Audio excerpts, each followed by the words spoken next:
Cette petite mariée de 8 ans est morte pendant sa nuit de noces. La raison de son décès vous déchirera le cœur.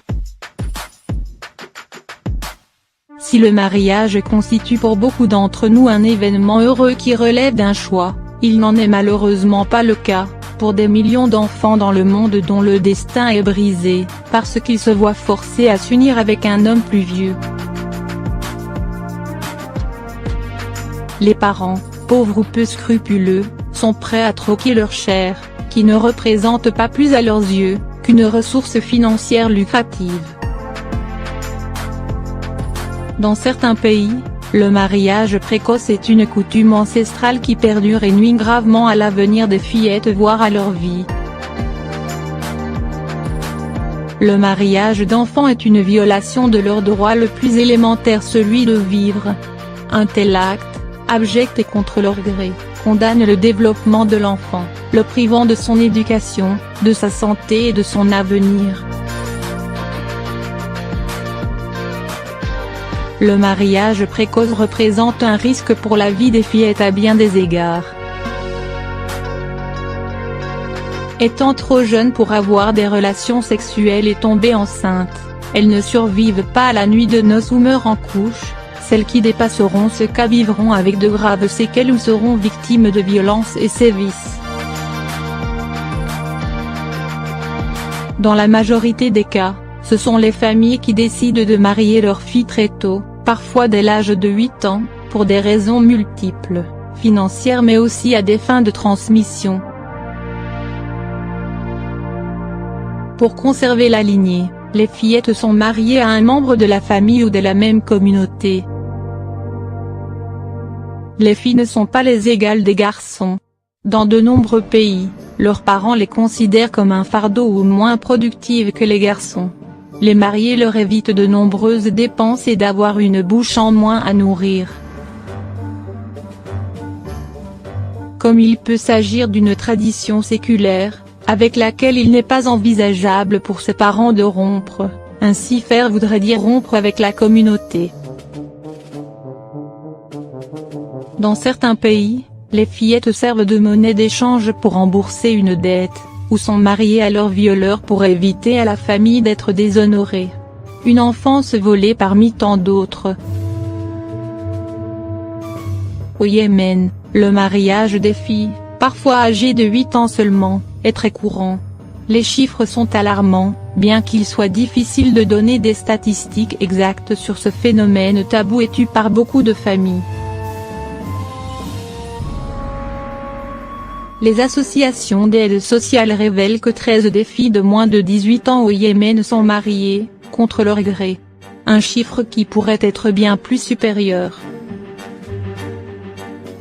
Les histoires de mariés précoces qui se donnent la mort ou décèdent peu après leur mariage sont monnaie courante.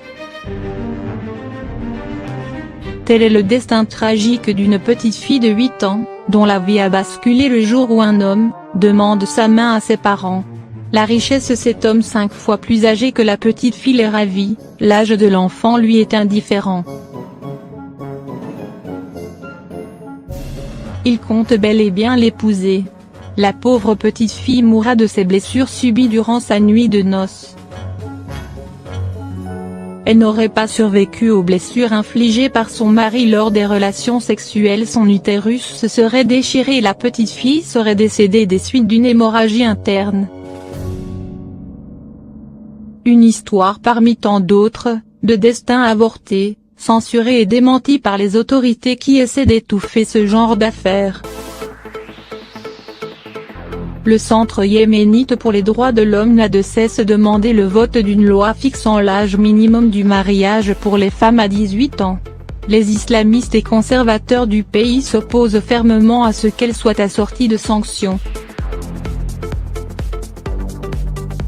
En 2013, la petite Nada, seulement âgée de 11 ans, s'était opposée avec courage et ténacité au mariage forcé auquel la destinaient ses parents. La fillette avait posté sur YouTube, une vidéo devenue virale, pour dénoncer ces pratiques d'un autre âge. Aujourd'hui, Nada vit chez son oncle, son sauveur qui s'est chargé de son éducation.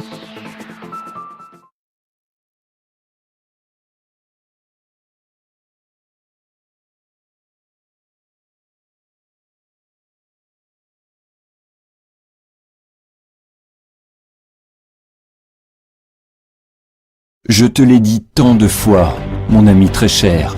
Sache, Galate, que tout mon amour est dirigé vers toi, car un frère c'est sacré.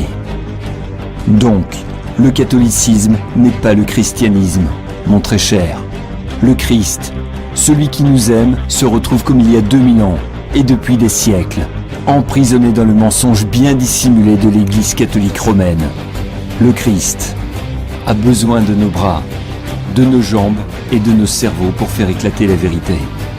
Je suis conscient qu'en ce qui me concerne, j'ai lutté et je lutte contre cette pourriture infecte qu'est le catholicisme romain, continuité de l'Empire romain. Là on a tout dit. L'affaire de Luigi, une jeune victime, n'est pas unique. Depuis des siècles dans l'Église catholique romaine, des enfants ont été victimes de ces actes atroces. Car je sais ce que je dis. Il m'est parfois impossible de porter sur moi ce lourd fardeau que porte Luigi, semblable au Christ, portant pénible.